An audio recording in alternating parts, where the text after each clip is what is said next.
Hello students, आज की class में हम CUET 2025 के इकोनॉमिक्स के एग्जाम को सॉल्व करेंगे कि इकोनॉमिक्स के पेपर में किस किस टाइप के क्वेश्चंस पूछे गए थे। उसका कंप्लीट सोल्यूशन मैं आपको इस वीडियो में कराऊंगा।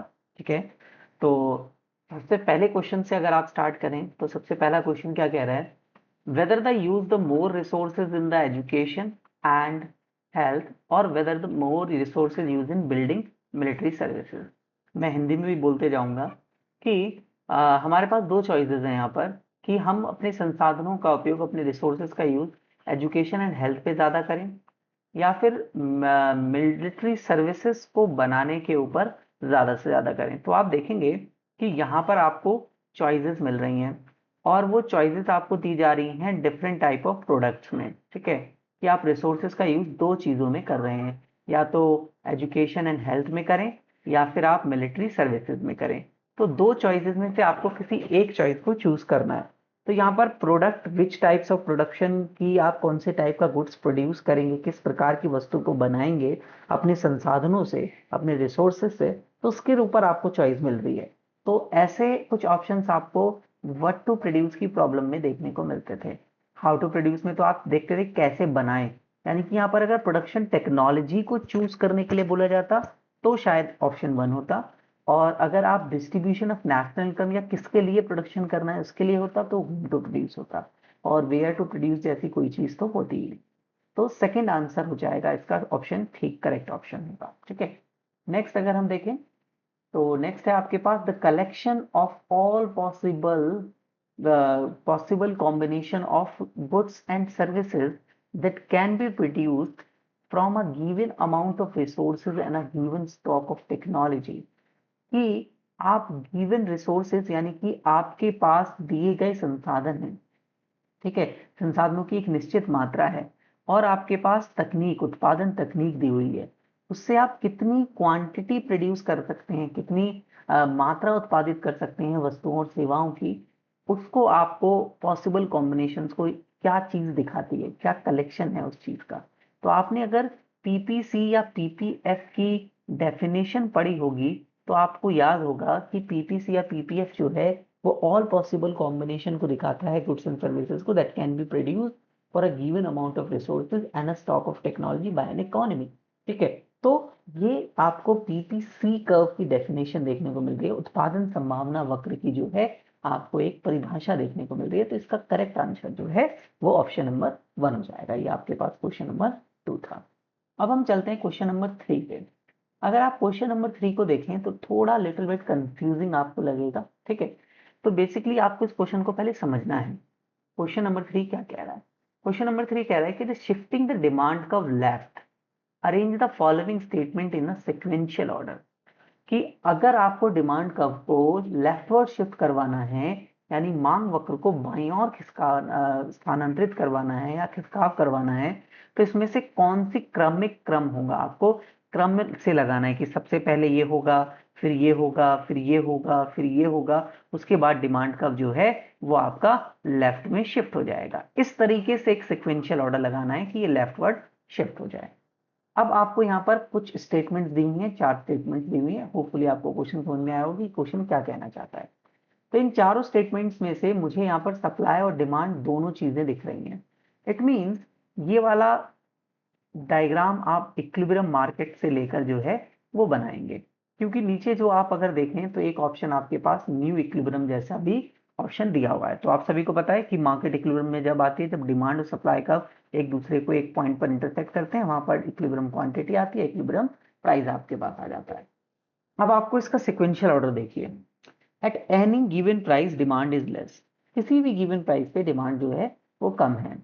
तो आपको पता है कि जब डिमांड लेफ्टवर्ड शिफ्ट करती है तो वहां पर प्राइस चेंज भी नहीं होता, ओनली डिमांड जो है वो किसी अदर फैक्टर की वजह से चेंज होती है। जैसे मैंने ये वाला डायग्राम बनाया आपके लिए, डिमांड का जहां पर लेफ्टवर्ड शिफ्ट हो रहा है, तो आप देखेंगे कि लेफ्टवर्ड शिफ्ट किस वजह से हुआ है, अदर रीजन की वजह से। तो ये वाला ऑप्शन यहाँ पर बिल्कुल फिट बैठता है, तो मैं ऑप्शन नंबर ए के साथ पहले जा रहा हूँ। ठीक है, फिर आप देखेंगे कि excess supply will be there.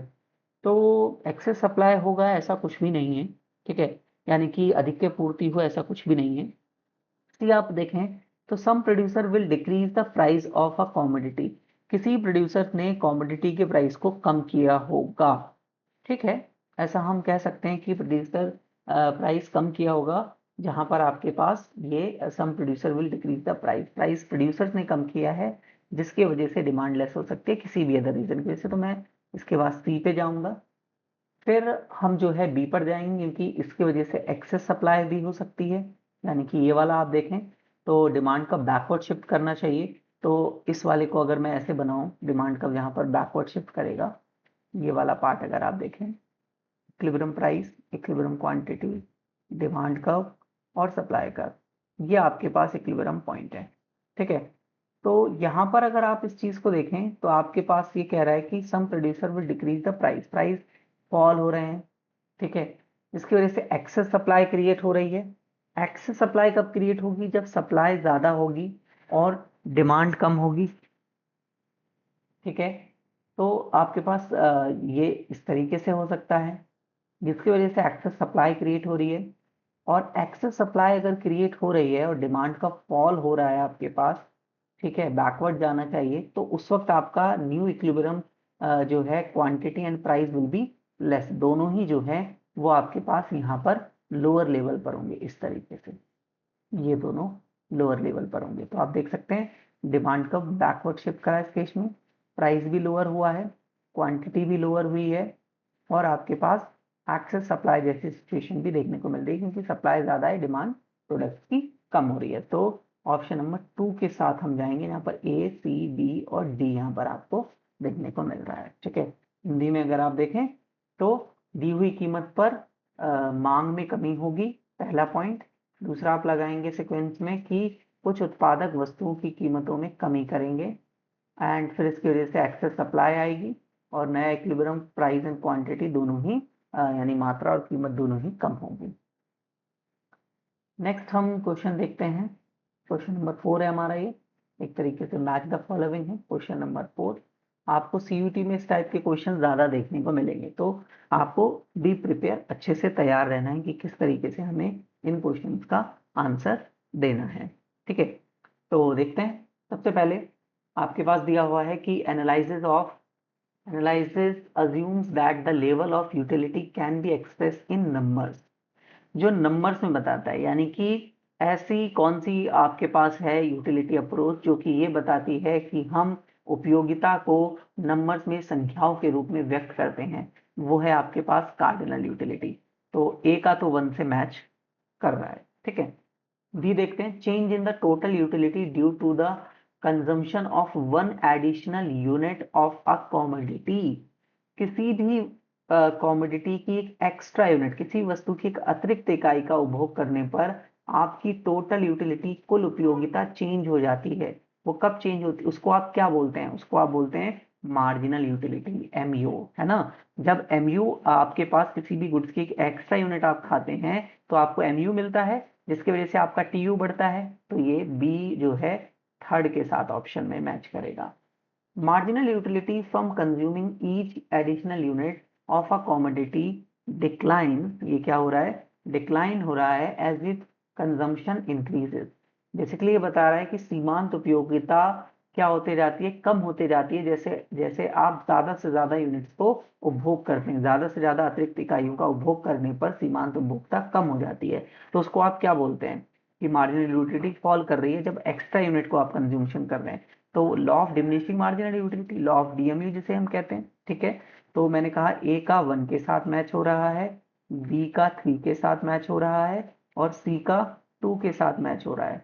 तो इतने में ही शायद आंसर मिल जाना चाहिए, ए का 1 बी का 2 नहीं, ए का 1 बी का 3, ए का 1 बी का 3 सी का 2, ठीक है, और डी का 4। The amount of the mangoes that consumer has to forgone in order to get an additional banana, her total utility became the same, वो क्या रहे? उसकी सेम रहे, तो उसको बोलते हैं मार्जिनल रेट ऑफ सब्स्टिट्यूशन। क्योंकि जब यूटिलिटी आपके पास सेम रह रही है तो ये आईसी कर्व से रिलेटेड आ गया, और आईसी कर्व में आप एमआरएस को देखते हैं। ठीक है, एमआरएस से आप ये चीज पता कर सकते हैं। आगे बढ़ते हैं। आगे आपके पास इसे हिंदी में भी आप देख सकते हैं कि मैंने वैसे हिंदी में भी बोलते हुए गया हूं, तो आप इन सबको पढ़ सकते हैं। नेक्स्ट आपके पास क्वेश्चन है कि बजट जो लाइन है या बजट सेट जो है इज अ, बहुत ही बेसिक सा क्वेश्चन है कि बजट सेट क्या है। Budget set is the given the price of the goods and the income of the consumer, ठीक है। या फिर आपके पास ये बोल रहा है कि any bundles as a long is cost less than equal of the income at a price of the price available for the producer set of bundles available for the consumer. बिल्कुल सही। बजट सेट या budget set क्या है? वो सभी bundles हैं, वो सभी सेट हैं जो कंज्यूमर के लिए अवेलेबल है, जिसे एक कंज्यूमर खरीद सकता है at a given price and a given income of the consumer. तो यहाँ पर ना एक तरीके से डेफिनेशन को पूरा नहीं किया गया है, वहां पर प्राइसेस के बारे में है, इनकम के बारे में है, बट यहाँ लिखा नहीं है कि ये सेट ऑफ बंडल्स हैं जो कंज्यूमर के लिए अवेलेबल है। तो 4 वाले ऑप्शन की तरफ जाएंगे, ठीक है। इसमें कंफ्यूजन हो सकती है बहुत सारे बच्चों को, बच्चे ये वाला आंसर लगा सकते हैं, बट बजट सेट की बच्चे इनकम्प्लीट डेफिनेशन है, यहाँ ये set of bundle available for the consumer. आप इस पर ज्यादा जोर देंगे, इसको ज्यादा प्रेफर करेंगे। हिंदी में अगर आप देखें तो बजट सेट है उपभोक्ता के लिए उपलब्ध बंडलों का सेट, ना कि दी गई कीमत और उपभोक्ता की आय पर दिए गए सेट्स। आगे और लिखा होता ना तो हम इसे पे ही प्रेफर करते हैं, ठीक है ना।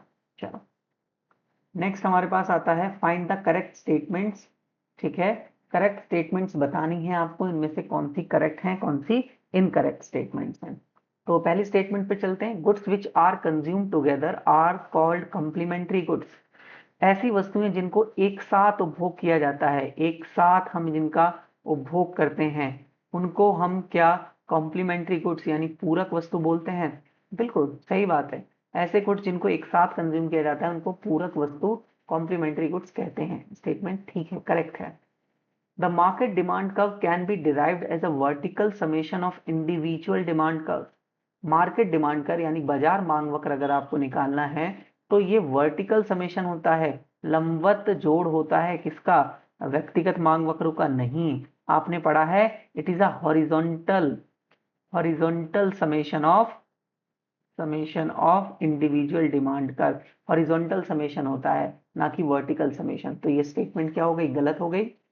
थर्ड स्टेटमेंट अगर आप देखें, price elasticity of demand is a measure of responsiveness of demand for a good to change in price. Price elasticity यही तो बताती है कि प्राइस चेंज होने पे डिमांड कितनी रिस्पॉन्सिव चेंज होगी, कितना परिणात्मक परिवर्तन होगा मांग के अंदर। अगर कीमतों में परिवर्तन होता है तो उसे मांग की लोच बोलते हैं। बिल्कुल सही स्टेटमेंट है बच्चे, सी स्टेटमेंट करेक्ट है।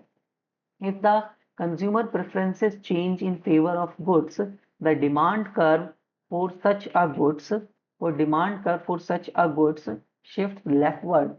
कि जब कंज्यूमर प्रेफर कर रहे हैं किसी के फेवर में तो demand curve of such a good shifts leftward नहीं।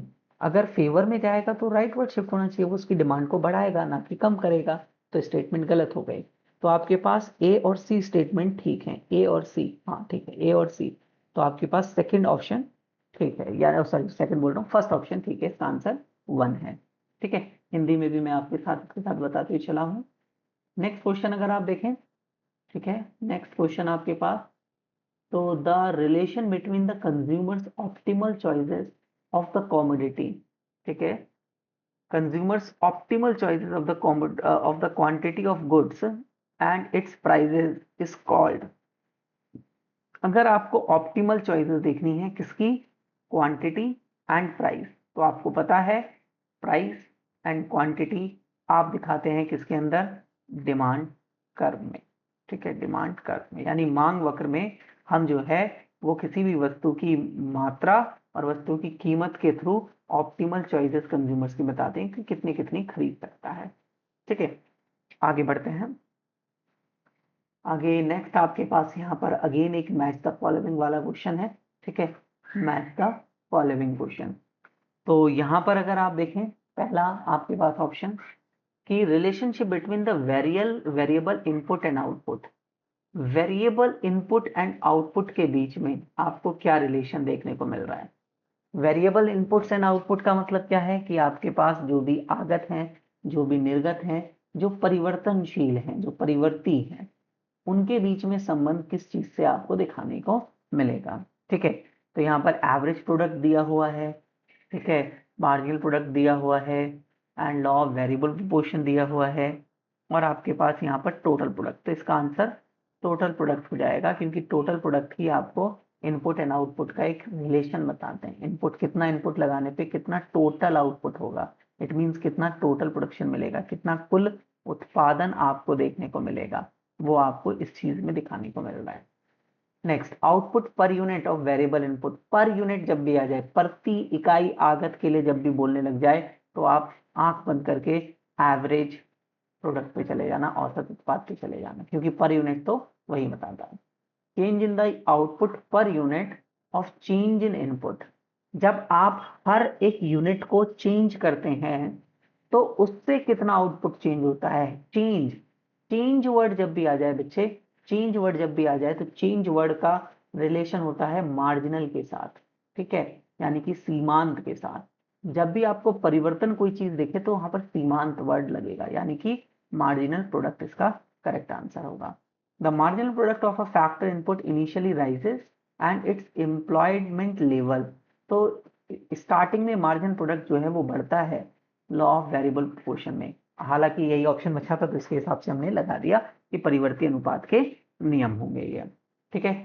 इजी है, तो इसका ऑप्शन देख लेते हैं कि ए का 4 के साथ, ए का 4, बी का 1, बी का 1 ठीक है, सी का 2, सी का 2 भी ठीक है, और डी का 3 ठीक है, बिल्कुल यही यही मैच कर रहा है हमारे पास 1 वाला, है ना, ठीक है। चलो आगे आता है आपके पास, ये हिंदी में है। नेक्स्ट क्वेश्चन है आपके पास, in the long run. Long run में क्या होता है आपके पास, लॉन्ग रन में क्या होगा आपके पास, at least one of the factors varied. Long run में केवल एक फैक्टर वेरी करता है, नहीं, लॉन्ग रन में तो सारे फैक्टर्स वेरी कर जाते हैं आपके पास, all factors of production are vary. दीर्घकाल में उत्पादन के सारे कारक जो हैं वो परिवर्ती होते हैं, ठीक है। तो option 2 is the correct answer. इसके बाद नेक्स्ट आप देखेंगे, the cost, the difference between the revenue and cost is called as a profit, ठीक है। कि रेवेन्यू और कॉस्ट के बीच का डिफरेंस क्या होता है, प्रॉफिट होता है, लाभ होता है, कि आपके पास कितनी संप्राप्ति है और आपके पास कितनी लागत है, संप्राप्ति में से लागत को माइनस करते हैं तो आपके पास लाभ आता है, प्रॉफिट आता है। तो ये इस तरीके से हो जाएगा। नेक्स्ट है हमारे पास, dash is an input of, dash is an input is defined as a change in output per unit। अब देखो मैंने आपको स्टार्टिंग में अभी थोड़ी देर पहले बताया, जब भी चेंज वर्ड आ जाए ना, कि चेंज इन आउटपुट और चेंज इन इनपुट, ये डायरेक्टली आपका मार्जिनल से चीजों को रिलेट करता है, ये मार्जिनल से रिलेट करता है। अब आप देख लो यहाँ पर मार्जिन से रिलेटेड है कोई पॉइंट, ऑप्शन बिल्कुल है डायरेक्ट, आपको सोचना ही नहीं है, आपको क्वेश्चन मैंने पूरा भी नहीं पढ़ा, ठीक है, और मैंने देखा कि यहाँ पर चेंज इन आउटपुट है per unit of change in input when all other inputs are remain constant. तो बाकी सब कांस्टेंट होने पे किसी एक पे हो रहा है तो मार्जिनल ही है, ठीक है, क्लियर, सीमांत है यहाँ पर। नेक्स्ट है हमारे पास ये क्वेश्चन। अगर आप इस क्वेश्चन को देखें तो ये एक प्रोडक्शन फंक्शन दिया हुआ है, production function where the firms produces q amount of output and x1 amount of factors 1 and x2 amount of factors 2। तो आप सभी को पता होगा कि ये जो है लेबर और कैपिटल इस तरीके से भी आप लिख सकते हैं, इन्होंने यहाँ पर x1 और x2 लिख के दिया है, ठीक है। तो हम x1 amount of labour use कर रहे हैं और x2 अमाउंट ऑफ कैपिटल, या कोई भी और भी फैक्टर्स हो सकते हैं, ठीक है, ऐसा कुछ भी जरूरी नहीं है यहाँ पर। तो the firm decide to increase the level of, firm जो है वो डिसाइड कर रही है level of employment of both factor p, मतलब यहाँ पर p कोई फैक्टर है greater than 1, identity equation for decreasing return to scale from this. Decreasing return to scale है बच्चे, यानी कि यहाँ पर अगर मैं P कोई वर्ड डालूं, ठीक है, P यहाँ पर कोई फैक्टर एम्प्लॉय करूं दोनों के अंदर, यहाँ पर आप देख सकते हैं, यहाँ पर भी देख सकते हैं, ठीक है, यहाँ पर भी P सभी में दिखाया हुआ है। इसका मतलब इस इक्वेशन के अंदर हम T को पुट करें तो वो identity equation decreasing return to scale को दिखाना चाहिए। डिक्रीजिंग रिटर्न टू स्केल को दिखाने का मतलब है कि इसमें स्टार्टिंग में T amount of factor use करने पर आपके पास जो प्रोडक्शन हो रहा है वो T अमाउंट से मल्टीप्लाई होना चाहिए, बट वो अमाउंट ऑफ प्रोडक्शन ज्यादा होना चाहिए। डिक्रीजिंग रिटर्न का तो मतलब यही है ना कि आपको प्रोडक्शन कम मिल रहा है। अगर मैं डिक्रीजिंग रिटर्न की बात करूं, यानी कि घटते प्रतिफल की बात करूं, तो डिक्रीजिंग रिटर्न का मतलब है कि यहाँ पर हम जो है उसको कॉस्ट ज्यादा आ रही है या फिर लेस प्रोडक्शन हो रहा है, प्रोडक्शन क्या हो रहा है, कम हो रहा है। तो आप देखेंगे ये जो फंक्शन है ये क्वांटिटी दिखाता था कि कितना प्रोडक्शन हो रहा है, तो स्टार्टिंग में लेस प्रोडक्शन हो रहा है आफ्टर से, तो थर्ड ऑप्शन हो जाएगा। तो यहाँ पर थर्ड ऑप्शन जो है वो आपका करेक्ट ऑप्शन होगा। ठीक है, क्योंकि आपका पहले इतना प्रोडक्शन है टी से मल्टीप्लाई करने पर, और अब अगर आप इसमें इन्वॉल्व करते हैं टी को, दोनों दोनों फैक्टर्स को, तो उससे ज़्यादा आउटपुट नहीं, उससे ज़्यादा आउटपुट जो है वो आपके पास इंक्रीज नहीं हो रहा है, यहाँ लेस है और यहाँ पर ज़्यादा है, इसलिए थर्ड ऑप्शन ये आपका करेक्ट होगा। नेक्स्ट हमारे पास है next question, the change in the total cost per unit. अब क्या बोल रहा है कि change in the total cost per unit of change in the output is also known as which. जो टोटल कॉस्ट में चेंज होता है पर यूनिट पर, उसको आप क्या बोलेंगे? यहाँ पर कुल लागत में परिवर्तन प्रति इकाई निर्गत में परिवर्तन के रूप में किस नाम से जाना जाता है? और स्टार्टिंग में मैंने आपको बताया होगा कि जब भी चेंज बोलने लग जाए, टोटल चीज में जब भी चेंज के लिए बोले, तो मार्जिनल वर्ड वहां पर इंपॉर्टेंट बन जाता है, तो ये शॉर्ट रन मार्जिनल कॉस्ट होगा। ये क्या होगा बच्चे? शॉर्ट रन मार्जिनल कॉस्ट, यानी कि अल्पकालीन सीमांत लागत, अल्पकालीन सीमांत लागत। ठीक है, वो फंडा याद रखना, आराम से हो जाएंगे। अब नेक्स्ट क्वेश्चन है the shape of the fixed cost, fix average fixed cost curve. AFC curve का शेप कैसा होता है? एएफसी कर्व हमने पढ़ा हुआ है, इस टाइप से एएफसी कर्व आपका फॉलिंग कर्व बनता है।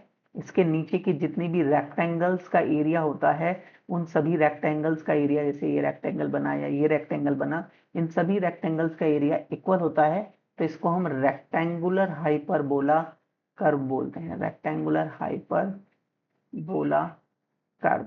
ठीक है, तो ऑप्शन देखिए, रेक्टेंगुलर हाइपरबोला। ठीक है, तो ये हमारे पास बिल्कुल ठीक होगा। आगे बढ़ते हैं। ठीक है, नेक्स्ट क्वेश्चन है हमारे पास आयताकार अब अतिपरव्यय कर्व। ठीक है, ये याद रखना है आपको। Marginal cost curve, marginal cost curve intersect average cost curve at. अब देखो, अब यहाँ पर आप एएससी और एमसी कर्व का रिलेशन आपको अगर पता हो, तो ये हमारे पास एमसी कर्व गया, ये हमारा एसी कर्व है। ठीक है, तो ये बोल रहा है कि marginal cost curve intersect AC curve at, AC curve के मिनिमम पॉइंट पर, ये है एसी कर्व का मिनिमम पॉइंट, न्यूनतम बिंदु। इस न्यूनतम बिंदु पर एमसी कर्व एसी कर्व को कट करता है। तो यहां पर आपके पास आंसर हो जाएगा at minimum point of average cost curve. Average cost curve के मिनिमम पॉइंट पर एमसी कर्व इंटरसेक्ट करता है, काटता है एसी कर्व को। ठीक है, ये आपको याद रखना है। नेक्स्ट क्वेश्चन अगर हम देखें, the point on the supply curve at which a firms earn only normal profit. ठीक है, तो जहां पर फर्म केवल नॉर्मल प्रॉफिट अर्न कर रही है, कोई भी एक्स्ट्रा या अधिकतम लाभ जो है वो नहीं कमा रही है, तो वो आपका होता है ब्रेक इवन पॉइंट बच्चे। ब्रेक इवन पॉइंट जहां पर आपका प्राइस आपके आपके एसी के बराबर होता है, एवरेज कॉस्ट के बराबर होता है, और यहाँ पर आप अपनी average fixed cost cover up कर रहे हैं, तो यहाँ पर जो आप प्रॉफिट कमा रहे हैं वो प्रॉफिट आपका एक नॉर्मल प्रॉफिट है, जो कि आप ओनली ओनली किससे अर्न कर रहे हैं? अपनी एवरेज वेरिएबल कॉस्ट को कवर करने के बाद कर रहे हैं। ठीक है, नॉर्मल प्रॉफिट। अगर आप अपनी एवरेज कॉस्ट से ज्यादा प्राइस ले पाते, एवरेज कॉस्ट से ज्यादा प्राइस ले पाते, तो आपको सुपर नॉर्मल प्रॉफिट हो जाता, सुपर नॉर्मल प्रॉफिट हो जाता, मतलब आपको एक अतिरिक्त लाभ हो जाता, सामान्य अतिरिक्त लाभ हो जाता, जो कि आपके लिए नॉर्मल प्रॉफिट से ज्यादा है। क्यों? क्योंकि एसी में दो पार्ट होते हैं, एक आपकी एवरेज वेरिएबल कॉस्ट और एक होती है आपकी एवरेज फिक्स्ड कॉस्ट। अगर आप अपनी एवरेज फिक्स्ड कॉस्ट को कवर करने के बाद भी उससे भी ज्यादा प्राइस चार्ज कर पा रहे हैं अपनी कंज्यूमर से, तो आप और ज्यादा प्रॉफिट को अर्न करेंगे और अधिकतम लाभ को कमाएंगे। इसलिए इसका आंसर ये होगा। ठीक है, नेक्स्ट हम चलते हैं क्वेश्चन नंबर 10। ठीक है, which of the following condition must hold for a minimum, इसमें से कौन सी कंडीशन होल्ड करेगी किस चीज के लिए? प्रॉफिट को maximise, firm to maximise is profit. Profit को मैक्सिमाइज करने के लिए जो कंडीशन होल्ड करेगी वो है कि price short term marginal cost के बराबर होना चाहिए। ठीक है, जितनी हमारी मार्जिनल कॉस्ट है उतना तो हम प्राइस कम ही लें, कम से कम। उससे कम लेंगे तो हमारे लिए मुश्किल हो जाएगी। ये वाला डायग्राम आपको याद हो, ये हमारे लिए प्राइस वाला है, ये ये एमसी कर्व है। अगर एमसी कर्व उससे ज्यादा हुआ, प्राइस मतलब उससे कम हुआ, तो आप देख सकते हैं यहाँ पर इस पोर्शन में लॉस होगा। तो लॉस तो नहीं करना चाहते, प्रॉफिट के लिए ये कंडीशन हो जाएगी। Short run marginal cost curve is non decreasing. अगर इसके बाद ये डिक्रीजिंग हो रहा है तो आपको यहाँ पर प्रॉफिट होता था, याद होगा आपको प्रोड्यूसर इक्विलिब्रियम वाला पार्ट, यहाँ पर आपको प्रॉफिट होता था। तो अगर मार्जिनल कॉस्ट इक्वल होने के बाद डिक्रीज हो रही है, जैसे इस वाले पॉइंट पर आप देखो इक्वल होने के बाद डिक्रीज हो रही है, तो यहाँ पर अभी प्रॉफिट कमाओगे, आपका प्रॉफिट का स्कोप है अभी, इसलिए यहाँ नहीं कहोगे। ये वाली कंडीशन जो है वो आपकी नॉन डिक्रीजिंग होनी चाहिए, डिक्रीजिंग नहीं होनी चाहिए। तो नॉन डिक्रीजिंग लिखा है, इसका मतलब ये भी मैं ठीक कहूंगा। ये कंडीशन भी ठीक है, ये कंडीशन भी ठीक है, ये दोनों ही कंडीशन ठीक होंगी। Price less than marginal cost नहीं होनी चाहिए, लेस देन तो नहीं होनी चाहिए, इक्वल चलेगा, लेस देन नहीं होना चाहिए, तो ये गलत हो गया। Price greater than average variable cost, बिल्कुल प्रॉफिट कमाना है तो वेरिएबल कॉस्ट से तो ज्यादा प्राइस चार्ज करोगे या उतना ही करोगे, तो ये तो मिनिमम कंडीशन है। तो आपके पास A B D, A B C नहीं, A B C, C B नहीं, ए बी डी, जहां पे सी है उसको हटाओ और ए बी डी वाला ये चार ऑप्शन आ जाएगा आपके पास। ठीक है, नेक्स्ट क्वेश्चन देखें। नेक्स्ट क्वेश्चन है how does technological progress affect the firm supply curve. Firm supply curve, technological progress होगा तो आपको पता है टेक्नोलॉजी अच्छी होगी तो हम लेस टाइम पे ज्यादा प्रोडक्शन कर पाएंगे, तो हमारा प्रोडक्शन बढ़ जाएगा, एफिशिएंसी बढ़ेगी, जिसके वजह से आप ज़्यादा सप्लाई कर सकते हैं और सप्लाई बढ़ेगी। तो अगर सप्लाई बढ़ेगी तो सप्लाई कर्व राइटवर्ड शिफ्ट करेगा। क्यों? क्योंकि ये अदर फैक्टर है, प्राइस के वजह से राइटवर्ड शिफ्ट नहीं कर रहा है। तो आपके पास ऑप्शन हो जाएगा shift to the right, first option. ठीक है, ये आगे की ओर खिसक जाएगा अगर तकनीकी सुधार होगा, तकनीकी प्रगति होगी तो।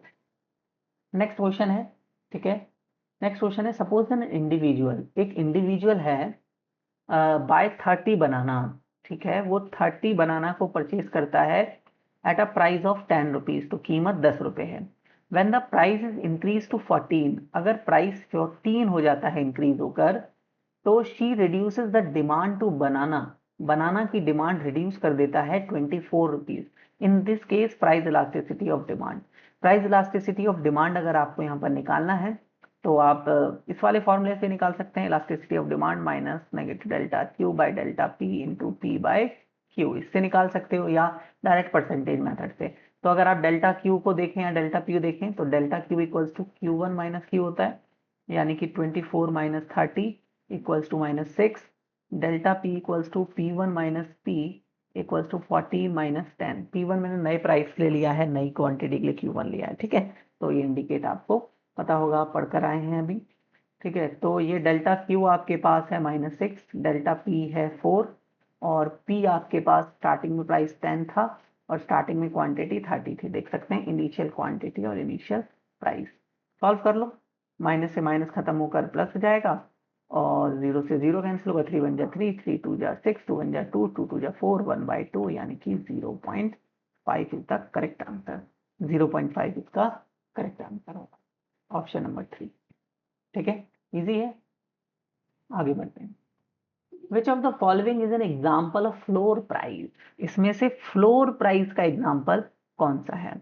तो आपको पता होना चाहिए कि जो फ्लोर प्राइस होते हैं आपके, फ्लोर प्राइस, उसको आप मिनिमम सपोर्ट प्राइस बोलते हैं। याद रखो, देखो ये फ्लोर प्राइस, जिसको याद नहीं उसके लिए बता रहा हूँ, ये इक्विलिब्रियम प्राइस होता था आपका। ठीक है, सप्लाई डिमांड इक्विलिब्रियम प्राइस होता था। तो इक्विलिब्रियम प्राइस से above the price, even price, ये आपके पास आपका फ्लोर प्राइस होता है। ठीक है, तत्पल कीमतें होती हैं, यानी कि न्यूनतम कीमतें आपके पास, न्यूनतम निर्धारित कीमतें, ये जो है इसको आप मिनिमम सपोर्ट प्राइस भी बोलते हैं, एमएसपी भी बोलते हैं for food grains. Food grains के लिए मिनिमम सपोर्ट प्राइस लगाया जाता है फॉर फार्मर्स, है ना। तो ये फूड ग्रेन्स के लिए ऑप्शन नंबर 1 इसका करेक्ट आंसर होगा। ठीक है, नेक्स्ट है who is the author of journal theory of employment money, interest वगैरह, इन सब का कौन सा जो है राइटर है? आप सभी को पता है जेएम केन्स, आपके सिलेबस में जेएम केन्स ही दे रखा है, John Maynard Keynes, JM Keynes. ठीक है, तो ये इसका करेक्ट आंसर हो जाएगा, इन बुक के ऑथर यही है।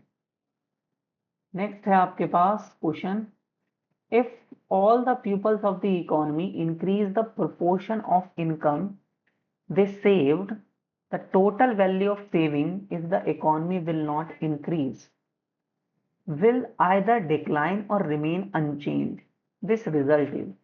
क्या कह रहा है देखिए, क्वेश्चन हिंदी और इंग्लिश दोनों में आप पढ़ सकते हैं कि if all the peoples of the economy economies if all the people of the economies increase the proportion of income they save, उन्होंने अपनी इनकम का ज्यादा से ज्यादा पार्ट सेव करने के ऊपर फोकस किया है, and the total saving of the economy was not increase.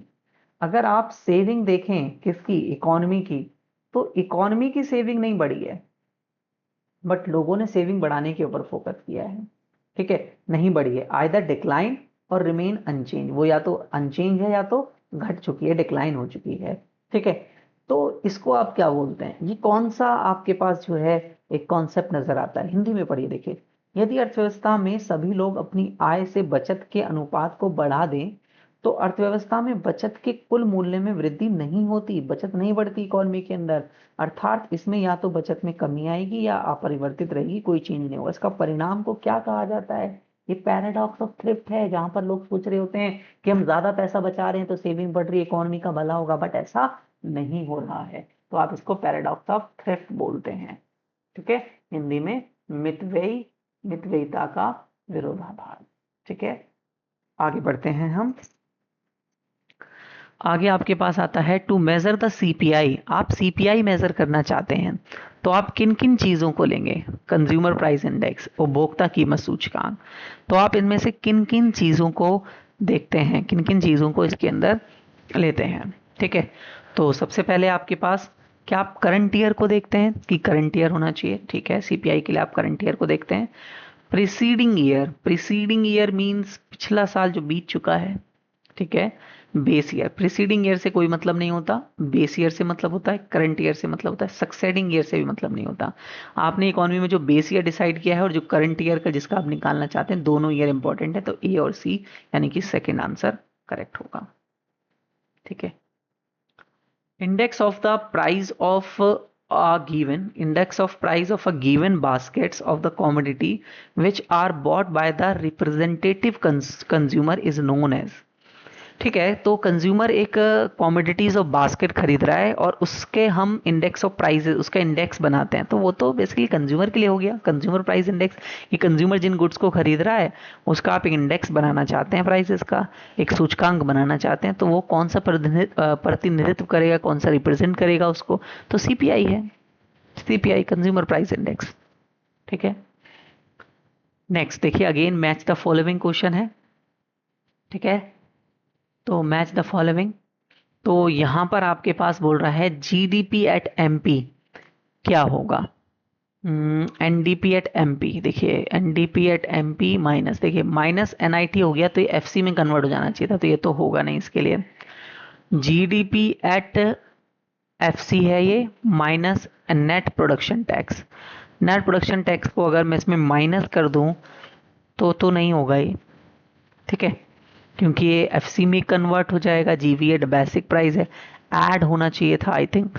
ठीक है, ऐड होना चाहिए था, अगर ये ऐड हो रहा होता तो मेरे हिसाब से ठीक हो जाता हमारे पास, तो ये भी इसका ऑप्शन नहीं होगा।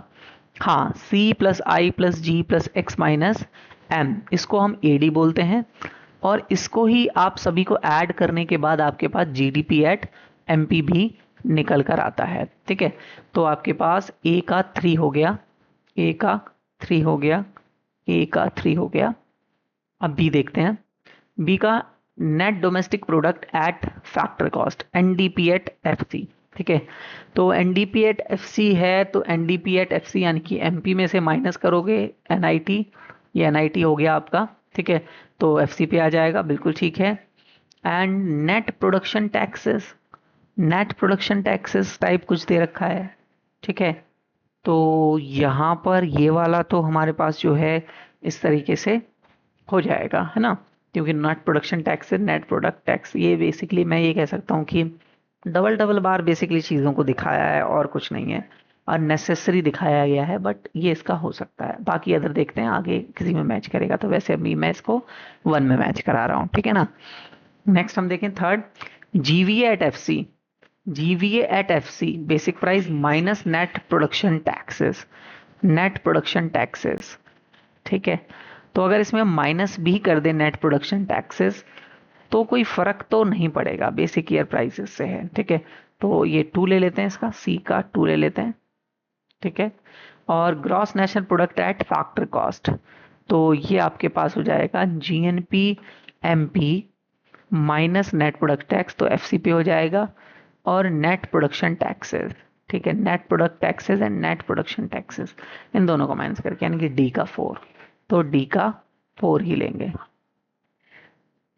डी का 4, ठीक है। तो ए का 3, ए का 3 इस वाले में है, बी का 1, ठीक है, सी का 2 एंड डी का 4, तो ये वाला ऑप्शन ठीक है, बी वाला, ठीक है, ये करेक्ट ऑप्शन होगा। मुझे समझ में नहीं आ रहा है, शायद मिसप्रिंट है या कुछ है, ये दो दो बार ना इन्होंने यहाँ यहाँ पर दिखाया हुआ है, ठीक है, ठीक है, वो बात एक ही है वैसे, ठीक है ना। नेक्स्ट क्वेश्चन को देखते हैं। Next question, when goods and services are evaluated at a constant price, अगर आप गुड्स एंड सर्विसेज की वैल्यू को कांस्टेंट प्राइस पर लेते हैं, ठीक है, तो मेजर्ड, इसको आप क्या बोलते हैं, नॉमिनल जीडीपी तो आपके करंट ईयर प्राइसेस पे होती है, रियल जीडीपी आपके कांस्टेंट प्राइसेस पे होती है, कांस्टेंट प्राइसेस पर आप निकालते हैं, तो इसका आंसर रियल जीडीपी, वास्तविक जीडीपी ही होगा, ठीक है। Next question, among the following which are function of money, इसमें से कौन सा मनी का फंक्शन है, ठीक है। तो मनी का फंक्शन आपके पास मीडियम ऑफ एक्सचेंज है, यूनिट ऑफ अकाउंट है, बार्टरिंग, बार्टरिंग नहीं है, बार्टरिंग नहीं है, स्टोर ऑफ वैल्यू है, ये तीनों है, तो A B D, A B D, A B D, first option ठीक है, ठीक है, आंसर। नेक्स्ट क्वेश्चन है आपके पास, money deposit in the bank, in the banks are considered as, जो आपने बैंक्स में मनी डिपॉजिट किया है उसको बैंक्स क्या कंसीडर करते हैं, बैंक्स के लिए वो तो लाइबिलिटी है, बैंक्स के लिए वो लाइबिलिटी है, क्योंकि आपने बैंक्स में, बैंक्स के पास मनी डिपॉजिट हुआ है, ठीक है, और ये डिपॉजिट मनी जो है जिस भी पर्सन ने करा है, पीपल्स ने करा है, उनको बैंक्स को इन रिटर्न, इन फ्यूचर जो है वो रिटर्न करना पड़ेगा, तो फ्यूचर बर्डन क्रिएट कर रहा है, तो फ्यूचर बर्डन क्रिएट कर रहा है तो लाइबिलिटी है, सॉरी देता है, ठीक है, बैंक्स को देनी पड़ेगी, अपने कस्टमर्स को इसे वापस करना पड़ेगा, तो ये एक तरीके से देनदारी है बैंक के लिए। Next question, match the following दोबारा है, सीआरआर क्या बताता है, SLR and lander of the last resort and repo rate, तो यहाँ से हम कह सकते हैं कि lander of the last resort तो जो है वो हमारा कौन सा बैंक होगा, ये हमारे पास सेंट्रल बैंक होगा, तो सी का 1 हम मैच कर सकते हैं, तो सी का 1 lender of the last resort, C का 1, ठीक है। कैश रिजर्व रेशियो क्या होता है, CRR, CRR is the interest rate at which the money lent by the, नहीं, percentage of the deposit must keep as a cash reserve with, बिल्कुल ये ठीक है, ये हो जाएगा, क्योंकि सीआरआर जो है वो कीप करना पड़ता है सेंट्रल बैंक के लिए, ठीक है। तो ए का हो गया आपके पास 3, ए का 3 हो गया। बी का एसएलआर, एसएलआर बेसिकली क्या है, रिजर्व है in liquid form in the short run, तो ये आपके पास हो जाएगा 4th, बी का 4, देख लो यहाँ से आंसर वैसे मिल गया होगा। रेपो रेट ये हो जाएगा, रेपो रेट क्या होता है, at rate at which money lands by the central bank, central bank जो है कमर्शियल बैंक्स को लोन प्रोवाइड करता है जिस रेट पर, उसको हम बेसिकली रेपो रेट बोलते हैं, ठीक है। तो यहाँ पर आपके पास डी का मना है, डी का 2, तो सी का 1, सी 1 ये रहा, डी का 2, डी का 2, सी का 1 एंड बी का 4 एंड ए का 3, fourth option is the correct option, ठीक है। आगे बढ़ जाते हैं, आगे currency notes and coins are, currency notes और कॉइन क्या होते हैं, आपके पास जितने भी करेंसी नोट्स और कॉइन्स होते हैं उनको हम फिएट मनी बोलते हैं, क्योंकि फिएट मनी वो होता है जो किसी ऑर्डर पर, किसी मॉनेटरी अथॉरिटी के ऑर्डर पर इशू किया जा रहा है। तो ये कॉइन्स और करेंसी नोट्स जो है आरबीआई के ऑर्डर पर चल रहे हैं, आरबीआई के गवर्नर के सिग्नेचरेट होकर ये जो है वो आपके पास चल रहे हैं। तो फिएट मुद्रा यानी कि कागजी मुद्रा जो है वो इसका सही आंसर होगा। ठीक है। Ex post is depreciated by which of the following. Ex post के बारे में बात हो रही है। एक्सपोस्ट मतलब बाद में। देखिए जब भी ना आपके पास एक्स एंटे जैसा वर्ड आए, एक्स एंटे जैसा वर्ड आए, ठीक है, एक्स एंटे या फिर आपके पास एक्सपोस्ट वर्ड आ जाता है। ये एक्सपोस्ट का मतलब होता है कि आपके पास आफ्टर सिचुएशन क्या है, बाद में, और एक्स एंटे मतलब बिफोर चीज को दिखाता है। ठीक है। तो आपके पास क्या एक्चुअल में हैपन हुआ है किसी चीज के बाद, तो व्हाट एक्चुअली हैज हैपन वो आपके पास एक्सपोज्ड बताता है। व्हाट शुड बी प्लान, ये एक्सेंटे है बिफोर, कि आप क्या प्लान कर रहे हैं। ठीक है। हिंदी में यथार्थ क्या बताता है, जो वास्तव में हुआ हो, और एक्सपोज्ड योजना क्या होनी चाहिए, वो एक्स एंटे है, ये आपके पास योजना के बारे में बताएगा। ठीक है। when government when government intervene in the market to expand or reduce the demand, government जो है वो मार्केट में एंटर कर रही है किस चीज के लिए, एक्सपैंड और reduce the demand, this course of action, इस कोर्स ऑफ एक्शन को आप क्या बोलेंगे। ठीक है। डिमांड को बढ़ाना भी है, डिमांड को कम भी करना है, तो ये गवर्नमेंट का स्टेबलाइजिंग फंक्शन हो जाएगा। गवर्नमेंट स्थिरता लानी चाहती है, स्थिरीकरण कार्य हो जाएगा। ठीक है, सरकार का। The difference between the value of exports and value of import of a goods of the time। ठीक है। तो BOT क्या होता है, balance of trade is export minus import, export की वैल्यू माइनस इंपोर्ट वैल्यू। तो बैलेंस ऑफ ट्रेड व्यापार शेष, व्यापार शेष दिखाता है आपके पास कि आपके कितने निर्यात हैं माइनस आपके कितने आयात हैं, दोनों का माइनस आप करके यहाँ पर दिखाते हैं। ठीक है। तो balance of trade is the correct answer. Next, arrange the following steps of the estimation of national income by income method. अगर आपको इनकम मेथड का फॉर्मूला याद हो तो ये क्वेश्चन आपके लिए बहुत ईजी है। आप सबसे पहले क्या करते हैं, सबसे पहले आप जो है आइडेंटिफाई करते हैं एंड क्लासिफिकेशन करते हैं ऑफ प्रोड्यूसिंग फर्म्स को, कि प्रोड्यूसिंग फर्म्स कौन सी होंगी। बिल्कुल ठीक है। तो ए सबसे पहला ऑर्डर होगा आपके पास। फिर इसके बाद आप एस्टिमेशन ऑफ एनडीपीएफसी निकालते हैं। एनडीपी एट एफसी पहले कैलकुलेट होता है, या फिर आपके पास नहीं, एनडीपी एट एफसी तो लास्ट में होगा। ठीक है। वो टोटल ओवरऑल निकल के आता है, अगर आपको पता हो तो। NDP at FC equals to क्या होता था, compensation of employees plus operating surplus plus mixed income. ये फॉर्मूला याद है ना आपको। ठीक है। तो COE OS plus mixed income, इनको प्लस करने के बाद ये लास्ट स्टेप है। पहले तो आप ये फाइंड आउट करोगे ना, तो ये भी नहीं है। ये क्लासिफिकेशन ऑफ फैक्टर इनकम, ये सभी फैक्टर इनकम है। All these are factor income, कारक आय हैं। तो आप पहले फैक्टर इनकम यानी कारक आय को आइडेंटिफाई कर लोगे। तो ए के बाद आप डी पर जाओगे, सॉरी डी पर जाओगे। ठीक है। डी के बाद आप एनडीपी निकालोगे, फिर लास्ट में एनएनपी निकालोगे। तो डी के बाद बी और बी के बाद C, A D B C, A D B C, A D, हाँ ये तो है, A D B C, A D B C, third option A D B C. ठीक है। चलो आगे चलते हैं। Next, arrange the following condition from the most to least liquid. यहां पर आपको सबसे पहले बतानी है कौन सी मोस्ट लिक्विड है। ठीक है। और फिर उसके बाद नीचे तक जाना है कौन सी लीस्ट लिक्विड है। सबसे कम तरल किस में है, कम तरलता, तरलता किस में है, और अधिक तरलता से स्टार्ट करना है, तरलता। ठीक है। मोस्ट से लीस्ट पर जाना है। ठीक है। तो सबसे ज्यादा लिक्विड कौन सा होगा, करेंसी और डिमांड डिपॉजिट्स। बच्चे ये मोस्ट लिक्विड है, कैश तो है ही कैश, और डिमांड डिपॉजिट्स, आपके बैंक्स में कितने पैसे डिपॉजिट्स हैं, ये आपके पास मोस्ट लिक्विड चीजें हो जाएंगी। ठीक है। तो सी सबसे पहले होगा, तो इन दोनों ऑप्शंस को हम काट ही देते हैं क्योंकि इनमें सी पहले नहीं है।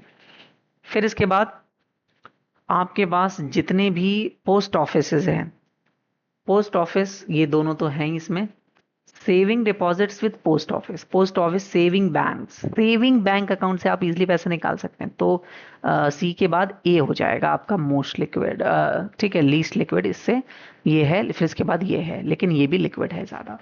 तो सी के बाद ए आंसर वैसे हमें वैसे ही मिल गया, आगे भी चलते हैं, ठीक है। फिर इसके बाद आपके पास B, currency, demand deposit, net, time deposit. Time deposit बहुत ही लीस्ट लिक्विड होती हैं, ठीक है। Time deposit with post office नीचे वाले में देख लेते हैं। लेकिन जो आपके पास यहाँ पर पोस्ट ऑफिस की हैं, पोस्ट ऑफिस की जो टाइम डिपॉजिट्स हैं, आपको जैसे पीपीएफ वगैरह आप देखोगे 15 ईयर्स का टाइम होता है, सुकन्या समृद्धि योजना, एफडी, आरडीज, ये आपकी बहुत लॉन्ग टर्म तक होती हैं, ठीक है, बहुत लॉन्ग टर्म तक होती हैं। तो ये सबसे ज़्यादा लीस्ट होगा जब भी ये देखोगे आप, तो बी सबसे ज़्यादा लीस्ट होगा, बी वाला पार्ट, और डी सबसे इससे कम होगा। तो पहले डी आएगा, सी के बाद पहले डी आएगा, फिर लास्ट में बी आएगा। ये इसका करेक्ट सिक्वेंशियल ऑर्डर होगा, ठीक है। नेक्स्ट देख लेते हैं हम question. Suppose an Indian manufacturer of steel acquires a steel manufacturing unit in Europe. This types of transactions are recorded in, देखिए इंडिया का एक मैन्युफैक्चर कंपनी है, उसने स्टील मैन्युफैक्चर ऑफ स्टील है, उसने एक स्टील मैन्युफैक्चरिंग कंपनी को, एक यूनिट को, एक तरीके से एक कंपनी हो गई है, इस कंपनी को, यूरोप की कंपनी को एक्वायर कर लिया। तो ये कैपिटल ट्रांजैक्शन है बेसिकली। क्यों है कैपिटल ट्रांजैक्शन?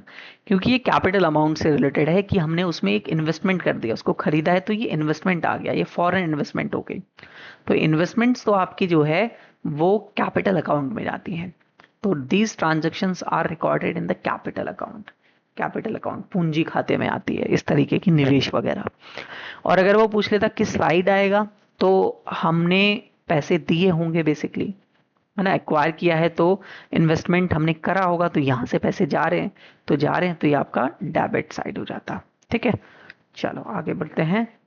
आगे आपके पास in deficit condition of balance of payment में घाटा है, भुगतान शेष में घाटा है। If the central bank sells foreign exchange then its particular transaction is known as. Government ने, सेंट्रल बैंक ने अपनी फॉरेन करेंसीज को बेच दिया, इसको आप क्या कहेंगे? इसको हम कहेंगे कि सरकार ने अपने आधिकारिक कोष को बेच दिया, सरकार ने अपने ऑफिशियल रिजर्व्स को जो है वो सेल कर दिया है, सरकार कह रहा हूँ, सॉरी मैं, सेंट्रल बैंक ने, ठीक है। क्योंकि सेंट्रल जब बैलेंस ऑफ पेमेंट डेफिसिट है तो अपने रिजर्व्स को बेच दिया ताकि ट्रांजैक्शंस को इक्वलाइज किया जाए, डेफिसिट्स को कम किया जाए, इसलिए ऐसा किया होगा। When a individual buy foreign, individual जो है वो फॉरेन बॉन्ड्स या फॉरेन गुड्स खरीद रहे हैं, ठीक है, foreign goods, this spending is known as, आप इस स्पेंडिंग को क्या कहेंगे, इस खर्चे को क्या कहेंगे, ठीक है। तो इंडिविजुअल बाइज फॉरेन गुड्स, तो इंपोर्ट हो गया, इंपोर्ट हो गया, ठीक है। तो इंपोर्ट हमारे लिए क्या है, एक इंजेक्शन तो नहीं है, इन एक्सपोर्ट हमारी इकोनॉमी के लिए इंजेक्शन होता है। एक्सचेंज रेट मार्केट नहीं है क्योंकि कोई करेंसी नहीं खरीदी जा रही है, लीकेज है। Import is a leakage example, एक क्षरण का एग्जाम्पल है, हमारी अर्थव्यवस्था में प्रोडक्शन को कम करेगा, क्योंकि ज़्यादा इंपोर्ट होने से डोमेस्टिक गुड्स की डिमांड कम होगी, घरेलू उत्पाद की मांग कम होगी, डोमेस्टिक गुड्स डिमांड जो है वो फॉल कर जाएगी। अगर ये फॉल करेगी डिमांड तो आप प्रोडक्शन को कम करेंगे, तो प्रोडक्शन कम होना इकोनॉमी के अंदर, इकोनॉमी को एक हार्म पहुंचाना है, तो ये एक लीकेज एक्टिविटी हो जाएगी। लीकेज एक्टिविटी यही करती है हमारे पास, ठीक है, ये एक अर्थव्यवस्था में रिसाव होगा। Next, with the keeping tax rates T constant, ठीक है, टैक्स कांस्टेंट है, कोई चेंज नहीं हो रहा है इसके अंदर, क्लियर। चलो आगे बढ़ते हैं। Tax rates constant if government purchases increases, G बढ़ रहा है। Arrange the following statement, consider the effect on the total income and output. तो गवर्नमेंट एक्सपेंडिचर बढ़ने से, सरकारी व्यय बढ़ने से हमारे देश में कुल आय और कुल उत्पाद पे क्या प्रभाव पड़ेगा, उसका एक इफेक्ट यहाँ पर फॉलोइंग स्टेटमेंट्स में बताना है। ठीक है, तो यहाँ पर देख सकते हैं कि सबसे पहले आपके पास rise in plan aggregate demand तो बढ़ेगा, ये तो है, लेकिन सबसे पहले ये होगा ये कह पाना मुश्किल है। Government runs a deficit when G exceeds a tax collection कम है और या कांस्टेंट है और जी बढ़ गया तो गवर्नमेंट को डेफिसिट देखने को मिलेगा। हाँ, ये होगा पहले, तो बी पहले आ गया, यानी कि आंसर तो पहले ही मिल गया हमें, आंसर तो पहले ही मिल चुका है। बट आगे बढ़ते हैं। जब जी बढ़ेगा तो आपका एडी बढ़ेगा, एग्रीगेट एक्सपेंडिचर बढ़ेगा, यानी कि बी के बाद ए आएगा। फिर इसके बाद आपके पास इक्विलिब्रियम इनकम इज इंक्रीज, नहीं ये नहीं होगा अभी। उसके बाद एडी, जब एग्रीगेट एक्सपेंडिचर बढ़ेगा तो एडी बढ़ेगा, अपवर्ड शिफ्ट होगा, एडी बढ़ेगा यानी डी होगा। फिर लास्ट में इक्विलिब्रियम लेवल ऑफ इनकम बढ़ जाएगी, क्योंकि इस तरीके से होगा। देखो मैं बनाकर बता देता हूँ, ये एडी है आपका, एक्चुअल में एडी ऐसे बनता है, ये आपका एएस है, ठीक है, ये इस तरीके से सिचुएशन चल रही होगी, प्राइस लेवल है, ये जीडीपी लेवल है। जब एडी बढ़ेगा तो आप देख सकते हैं आउटपुट या इनकम का लेवल बढ़ चुका है, ये लास्ट में एट द एंड बढ़ेगा, इस तरीके से इफेक्ट होगा इसमें। Arrange the following steps for calculating national income in sequencing order. तो इंटरमीडिएट कंजम्पशन है, यानी मध्यवर्ती उपभोग या लागत है, तो ये मुझे वैल्यू एडेड मेथड का फॉर्मूला दिख रहा है, यानी कि ये आपके पास उत्पाद विधि का है या मूल्य वृद्धि विधि से है। तो उसमें सबसे पहले आप क्या करते हैं, आप सबसे पहले एस्टिमेट करते हैं वैल्यू ऑफ आउटपुट, तो बी पहले होगा। फिर वैल्यू ऑफ आउटपुट में से आप माइनस कर देते हैं इंटरमीडिएट गुड, ठीक है, यानी कि ए, जो कि इंटरमीडिएट गुड्स को आप डिडक्ट कर रहे हैं यानी माइनस कर रहे हैं। फिर आप इसमें से डेप्रिसिएशन और एनआईटी माइनस करते हैं, डेप्रिसिएशन और एनआईटी माइनस करते हैं, और लास्ट में हम इसमें एनएफआई को जोड़ देते हैं, लास्ट में हम इसमें एनएफआई को जोड़ देते हैं, B A D C, B A D C, B A D C, B A D C, तीसरा आंसर। ठीक है, ये अगर आपको फॉर्मूले याद हैं तो वहां से बहुत ही इजी तरीके से हो जाएगा, मुझे नहीं लगता कोई दिक्कत आपको आएगी। अब देखिए एक पैराग्राफ है आउटपुट एंड एम्प्लॉयमेंट के बारे में, ठीक है, तो आप अगर इसको पढ़ लें तो पढ़ सकते हैं, बेटर होगा। ठीक है, तो देखिए क्या क्या दिया हुआ है, फटाफट से हम क्विक देखते हैं। The equilibrium output in an economy also determines the level of employment, ठीक है, and given the quantities of other factors of production. Think of a production function aggregate level. This means the level of output determined by the equality of y and ad, ठीक है, not necessary means that level of output will be everyone employed. तो जहां पर y और ad match करते हैं वहां पर जरूरी नहीं है फुल एम्प्लॉयमेंट, ये हमने भी पढ़ा है। फुल एम्प्लॉयमेंट जरूरी नहीं है कि जीरो अनएम्प्लॉयमेंट हो, वहां पे भी अनएम्प्लॉयमेंट होता है। Full employment level of income is that the level of income where the all factors of production are fully employed in the production process. Recall that equilibrium attend at a point of equality of y and ad itself, not signing full employment of the resources, जो अभी थोड़ी देर पहले हमने कहा। Equilibrium only means that it is, if left to itself, the level of income in the economy will not change even when there is a unemployment in the economy. अगर economy में unemployment भी है तो भी equilibrium हो सकता है। Equilibrium level of output become more or less than the full employment level of output if it is the less than the full employment of the output due to the fact that demand is not enough to employ the, basically यहाँ पर again वही बात बोल दी कि demand कम है, यानी कि deficit demand है, न्यून मांग है, ठीक है, न्यून मांग है, ठीक है, और दूसरा यहाँ पर एक्सेस डिमांड के बारे में भी बात की हुई होगी जहां तक मैं समझ पा रहा हूँ। ठीक है, एक्सेस डिमांड यानी कि अधि मांग के बारे में भी बात की गई होगी। ठीक है, चलो, तो मुझे मतलब मैंने अलग अलग पढ़ लिया है, तो मैं आगे देखता हूँ उसमें क्या क्वेश्चन हमसे पूछे गए हैं। तो पहला क्वेश्चन है level of employment is determined by which of the following. आप कैसे लेवल ऑफ एम्प्लॉयमेंट को देखते हैं, डिटरमाइन करते हैं, कैसे फाइंड आउट करते हैं। तो जहां पर आउटपुट इक्विलिब्रिया होगा वहीं पर एम्प्लॉयमेंट होगा, क्योंकि जहां पर output y equals to ad आ गया होगा तो आपका आउटपुट इक्विलिब्रियम में होगा। ठीक है, तो वहीं आप मानेंगे कि एम्प्लॉयमेंट भी लेवल ऑफ इक्विलिब्रियम पे है। नेक्स्ट है full employment level is the level where, full employment level कैसा लेवल है जहां पर आपने सारे के सारे all factors of production are fully employed in the production process, ये आपका पैराग्राफ में भी था, यही सेम लाइन लिखी हुई थी, तो तीसरा इसका आंसर हो जाएगा। ठीक है, इसके बाद the level of output is determined by, level of output आप कैसे डिटरमाइन करते हैं, अभी अभी हमने पैराग्राफ में पढ़ा जहां पर इक्वालिटी होती है एडी और वाई की, जहां पर आपके पास एडी और वाई की इक्वालिटी आपको देखने को मिलेगी, वहां पर आप डिटरमाइन कर देते हैं। तो 4 आंसर होगा जहां पर वाई और एडी दोनों बराबर होते हैं। If the output equilibrium is less than the full employment level then this condition is known। इसको आप क्या बोलेंगे, इसकी तो डेफिशिएंट डिमांड है, जहां पर इक्विलिब्रियम से कम लेवल पर, फुल एम्प्लॉयमेंट के लेवल से कम लेवल पर आपके पास आउटपुट आ रहा है, तो आउटपुट कम आ रहा है, इट मींस डेफिशिएंट डिमांड है, डिमांड कम होने की वजह से आउटपुट कम आया है, न्यून मांग की स्थिति है आपके पास ये। एक्सेस डिमांड, मैंने कहा ना एक्सेस डिमांड डेफिशिएंट डिमांड ये सब पूछा होगा, तो excess demand is the situation where the output is less, no is equal, no is more, demand is more, यहाँ पर डिमांड क्या होती है, ज्यादा होती है आउटपुट लेवल से, तो मांग ज्यादा होती है, क्योंकि अधि मांग की बात हो रही है, तो मांग ज्यादा होगी फुल एम्प्लॉयमेंट लेवल पर आपके आउटपुट लेवल से, तो उसको आप एक्सेस डिमांड या अधि मांग बोलते हैं। ठीक है, ये हिंदी में पैराग्राफ दिया हुआ है, होपफुली आप इसको अच्छे से रीड आउट कर लेंगे। ठीक है, तो एक और आपके पास पैराग्राफ है, तो ये बेसिकली जीएसटी के ऊपर होगा, और इस पूरे पैराग्राफ में आप देखेंगे इसके बारे में चीज़ें दी हुई हैं, इसी से रिलेटेड क्वेश्चंस मैं आपको डायरेक्टली करा रहा हूँ क्योंकि ये पैराग्राफ मैंने पढ़ा हुआ है।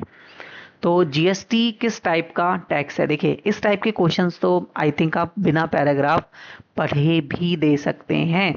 ठीक है, बट कुछ नया इन्होंने लिखा होता है तो उसके हिसाब से हम नहीं भी दे सकते, जैसे अगर आप यहाँ पर ऑप्शन देखेंगे ना, तो यहाँ इनडायरेक्ट टैक्स नहीं मिलेगा, बहुत सारे बच्चे जीएसटी को इनडायरेक्ट टैक्स ऑप्शन यहाँ पर ढूंढ रहे होंगे, तो इनडायरेक्ट टैक्स तो नहीं है, अप्रत्यक्ष कर तो आपके पास यहाँ ऑप्शन में नहीं है। ठीक है, और जबकि आपके पास जीएसटी एक अप्रत्यक्ष कर है, एक इनडायरेक्ट टैक्स है, बट यहाँ ऑप्शन में ही नहीं है।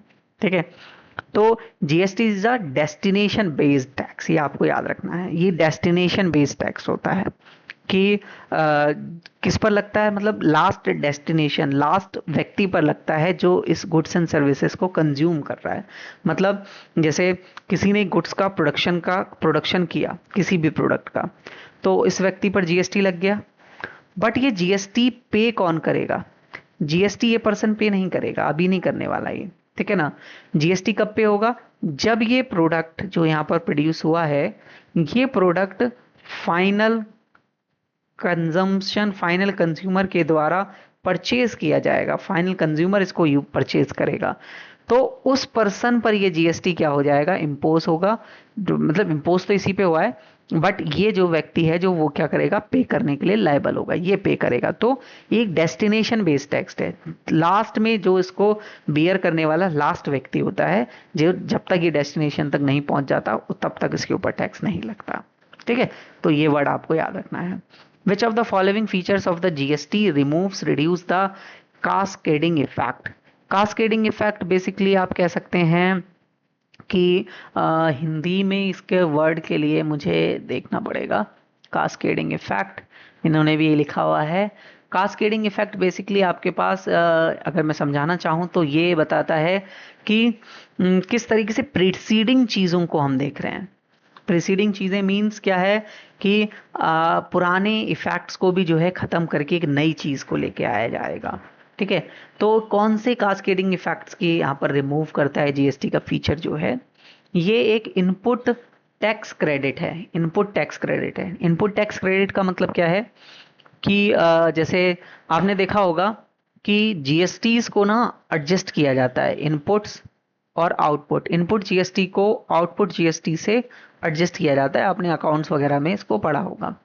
तो ऐसे ही इनपुट क्रेडिट सिस्टम है, अगर आपने किसी चीज़ को सेल किया है, अगर आपने परचेज किया है तो आप पे जीएसटी लगा, तो आप उसको सेल करके आप उसको बेसिकली क्या करते हैं, रिमूव कर सकते हैं, एडजस्ट कर सकते हैं, तो ये कास्केडिंग इफेक्ट को रिमूव करता है, खत्म करता है। ठीक है, तो इनपुट आउटपुट टैक्स सिस्टम, क्योंकि कास्केडिंग इफेक्ट मतलब पीछे से पीछे लगता रहेगा, जुड़ता रहेगा, वो नहीं हो रहा है, प्रीवियस वाला जुड़ नहीं रहा है, यहाँ पर खत्म किया जाएगा, एडजस्ट किया जा सकता है जीएसटी को।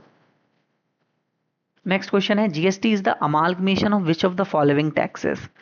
जीएसटी किन टैक्सेस का अमालगमेशन है। ठीक है, अमालगमेशन मीन्स क्या हो गया कि आपके पास बेसिकली यहाँ पर इकट्ठा होना है। अमालगमेशन का तो मतलब इकट्ठी होना है चीज़ें। तो किन टैक्सेस का एक अमालगमेशन है?